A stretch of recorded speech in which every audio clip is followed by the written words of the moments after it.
Welcome to Compact Murder from CompactHistories.com, where we take a look at real murder cases, assassinations and serial killers in short, bite-sized episodes. This is episode 89, The Assassination of Harvey Milk.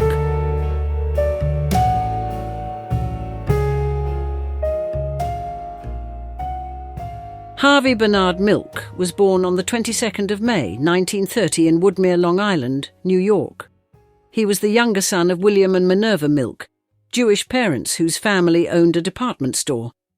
As a boy, Harvey enjoyed opera, played American football and developed a talent for making people laugh. Yet one important part of his identity remained concealed. Growing up in an era when homosexuality was widely condemned and criminalized, Milk understood from an early age that openly acknowledging his sexuality could carry serious consequences. After graduating from New York State College for Teachers in Albany in 1951, Milk joined the United States Navy. He served during the Korean War era, initially aboard the submarine rescue ship USS Kittiwake, before working as a diving instructor in San Diego. He reached the rank of lieutenant junior grade, but his naval career ended in 1955. Records later released by the Navy showed that Milk was forced to resign after being officially questioned about his sexuality. Milk then moved between several professions. He taught mathematics at a Long Island secondary school, worked as an actuarial statistician, and found employment with investment firms in New York. He also became involved in the theatre, assisting with Broadway productions, including the musical Hair. To colleagues, he could appear like a conventionally dressed and politically cautious businessman. Privately, however, he was becoming increasingly dissatisfied with the need to separate his public life from his identity. His politics were also changing. Milk had initially been relatively conservative, but the Vietnam War, the counterculture, and the struggles for civil rights transformed his outlook. In 1969, he moved to San Francisco with his partner Jack Galen McKinley. Although that first stay was temporary, Milk returned permanently in 1972 with a new partner, Scott Smith. The couple settled in the Castro, a working-class neighborhood rapidly becoming the center of San Francisco's growing gay community. They opened Castro Camera at 575 Castro Street in March 1973. The shop sold and developed photographs, but its importance soon stretched far beyond its original purpose. Milk was angered by the hostility and discrimination gay residents encountered from employers, landlords, police officers, and established businesses. When a local merchant attempted to prevent him from joining a neighborhood trade organization, Milk helped create a rival association.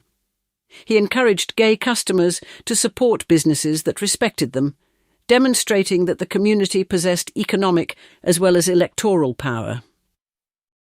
Castro Camera gradually became a meeting place, advice center, and informal political headquarters. Behind its counter, Milk discovered that his ability to listen, organize, and charm people could be turned into something more ambitious. He had begun to see elected office as a way to give his community a voice. Harvey Milk announced his first campaign for the San Francisco Board of Supervisors in 1973. He was an unlikely candidate. He had little money, no established political organization, and an appearance that was noticeably more unconventional than that of most local politicians. His speeches could be rambling, while his opposition to powerful interests unsettled members of San Francisco's established gay leadership, who favored quieter negotiation. Milk nevertheless understood how to make politics feel personal.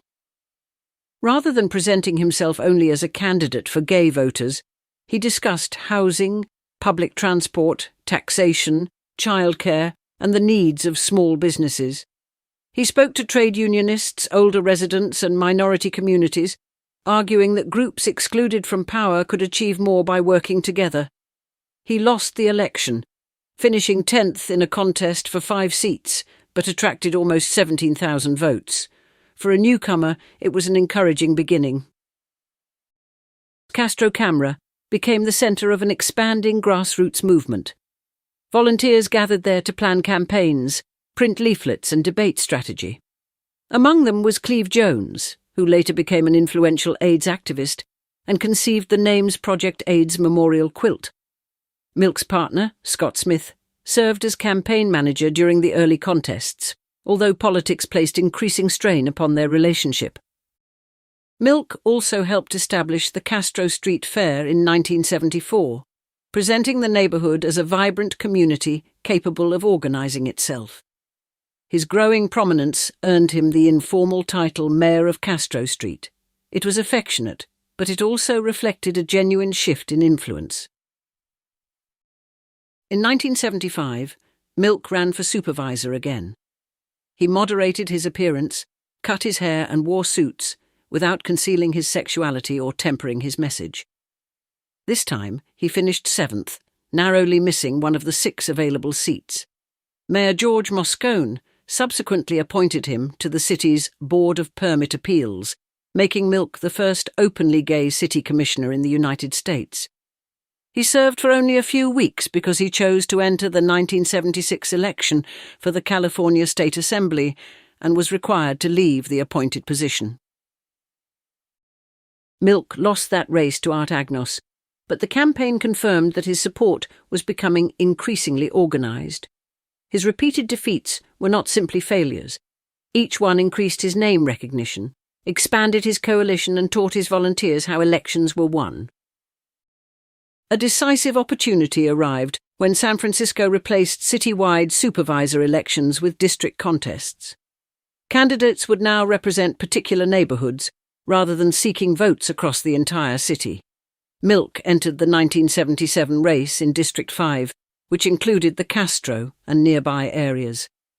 This time his community possessed the numbers, organization and confidence to elect one of its own. On the 8th of November 1977, Harvey Milk won the District 5 election. When he took office on January 8, 1978, he became the first openly gay man elected to public office in California. His victory formed part of a broader transformation at City Hall.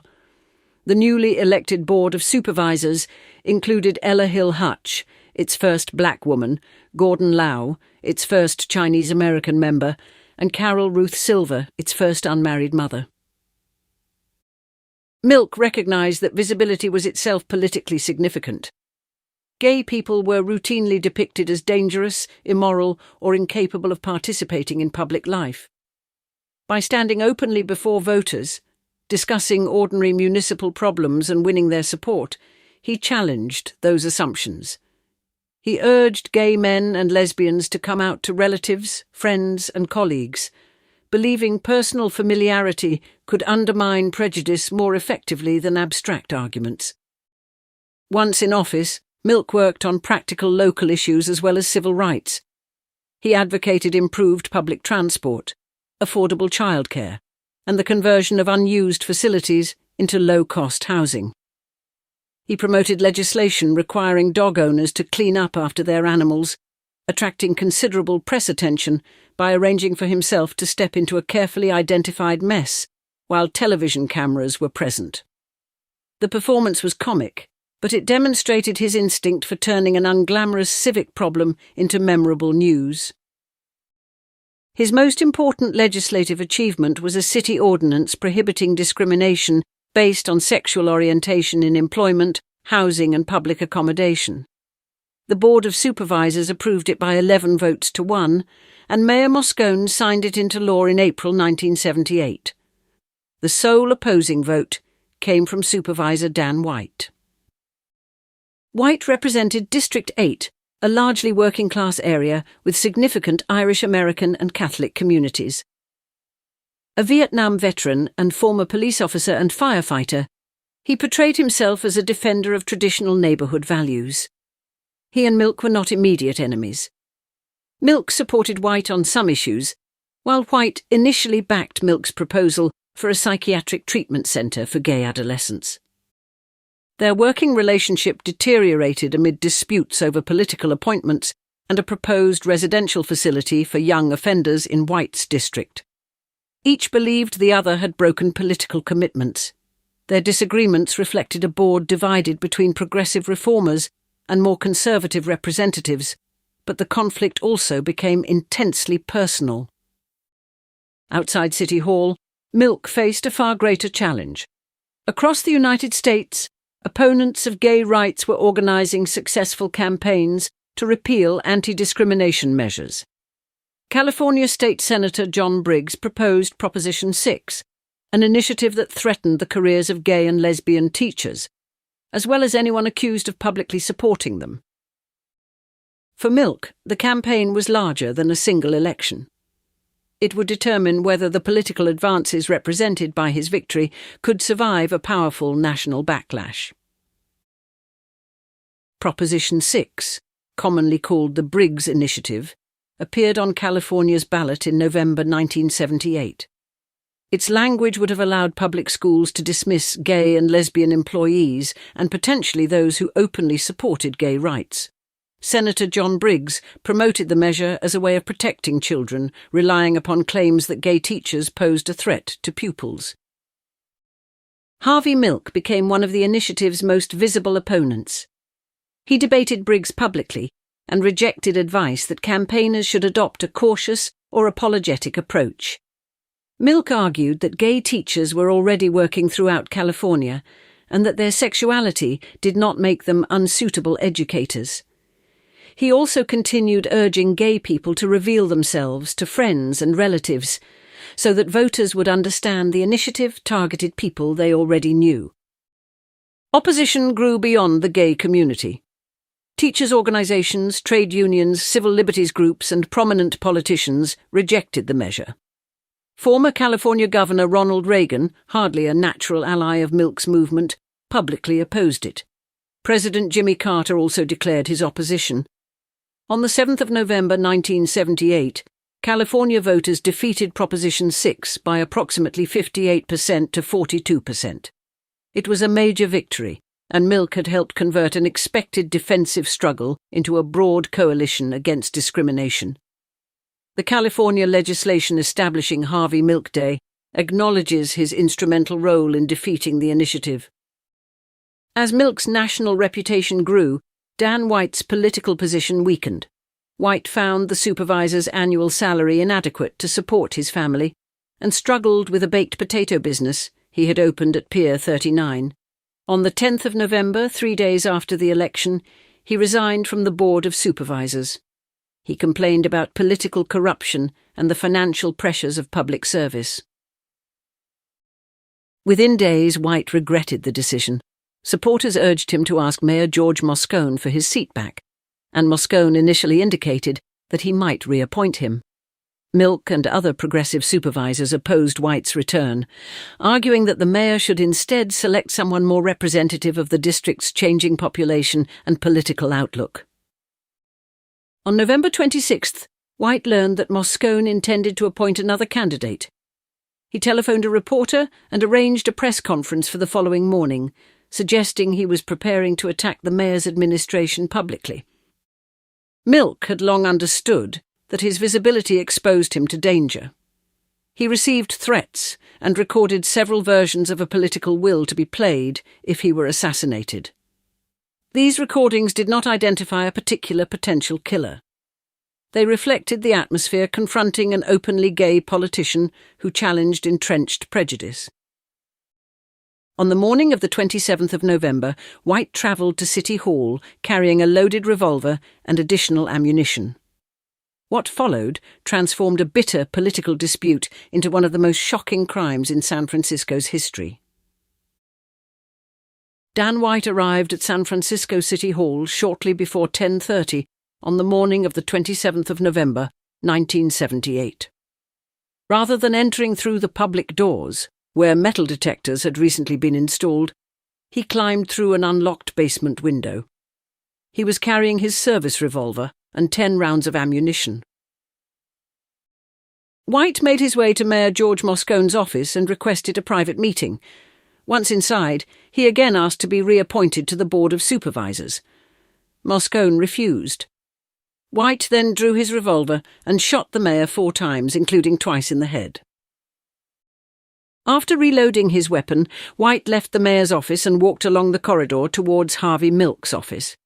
He asked Milk to step inside. Moments later, White shot him 5 times. Milk was 48 years old and had been a supervisor for less than 11 months. White left the building and later telephoned his wife. He then went to the Northern Police Station, where he had previously worked, and surrendered to officers who had once been his colleagues. During a recorded interview, he admitted shooting both men, although his description of events placed heavy emphasis on his grievances and emotional state. Inside City Hall, Board President Dianne Feinstein heard the shots and discovered Milk's body. Standing on the building's steps, she announced to waiting reporters that both Moscone and Milk had been killed, and that White was the suspect. Gasps and cries interrupted her statement. Under the city charter, Feinstein became acting mayor and was formally sworn into office the following month. The assassinations came only 9 days after Congressman Leo Ryan and 4 others were murdered at an airstrip in Guyana by members of the People's Temple. More than 900 people subsequently died at the nearby Jonestown settlement. The organization had deep connections to San Francisco politics, leaving the city already overwhelmed by shock and grief when Moscone and Milk were killed. That evening, tens of thousands of mourners gathered in the Castro. Carrying candles, they walked silently towards City Hall in a procession stretching through the streets. The vigil expressed grief, but also the determination of Milk's supporters not to retreat into invisibility. Milk had anticipated that his death might be used to frighten others. In one of his recorded political wills, he asked that the movement continue and that every gay person inspired by his work step forward. His supporters now faced the difficult task of deciding how to fulfill that request. First, however, San Francisco awaited the prosecution of Dan White. The physical facts appeared straightforward, but the trial would produce a verdict that many residents regarded as an extraordinary denial of justice. Dan White went on trial in 1979, charged with the murders of George Moscone and Harvey Milk. Prosecutors argued that his actions demonstrated planning and deliberation. He had carried a loaded weapon and spare ammunition into City Hall, avoided the metal detectors, killed Moscone, reloaded, and then walked to Milk's office. White's lawyers did not claim that he had eaten sugary food and consequently become violent. The famous phrase, "Twinkie defense," distorted their argument. His legal team maintained that severe depression had diminished his capacity to form the intent required for first-degree murder. Testimony about his abandonment of healthy habits and increased consumption of junk food was presented as evidence of his deteriorating mental condition, not as the cause of the killings. Contemporary accounts and later legal analysis distinguish the diminished capacity defense from the popular Twinkie myth. On the 21st of May 1979, the jury acquitted White of murder and convicted him of 2 counts of voluntary manslaughter. He received a sentence of 7 years and 8 months. With the possibility of parole, many people believed he would serve only a small fraction of the punishment expected for 2 deliberate killings. News of the verdict brought thousands of protesters to City Hall. Anger turned into violence as windows were smashed and police vehicles were set alight. Police officers later entered the Castro, raided the Elephant Walk bar, and assaulted patrons and people in the surrounding streets. More than 100 people were injured during the disturbances, which became known as the White Night Riots.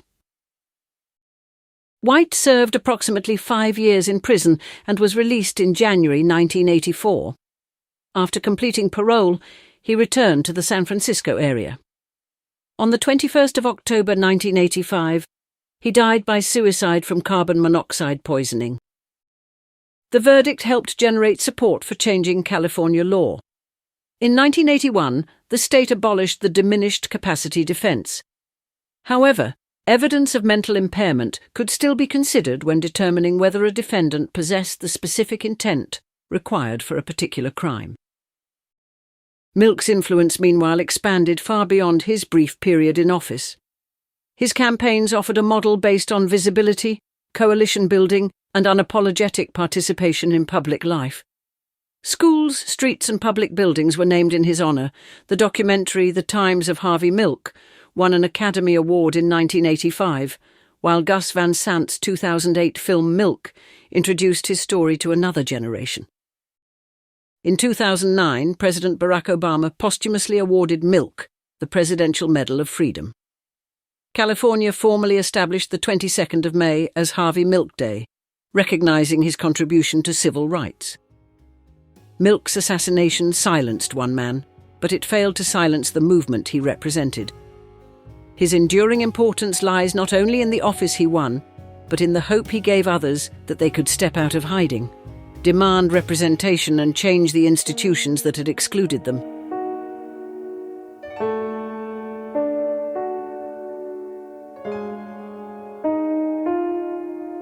That brings us to the end of this episode of Compact Murder, part of the Compact Histories Network. If you enjoyed it, please follow or subscribe wherever you're listening so you don't miss any future episodes, and consider leaving a rating or review, as it really helps new listeners find the show. You can find more episodes at compactmurder.com, where you can also explore our other podcasts, covering biographies, history, disasters, warfare, and mysteries. You can also follow us on Facebook, Instagram, and Pinterest. Finally, please consider supporting the show directly by buying us a coffee. Head on over to compacthistories.com/murdercoffee to see how. Thanks for listening, and I'll see you next time.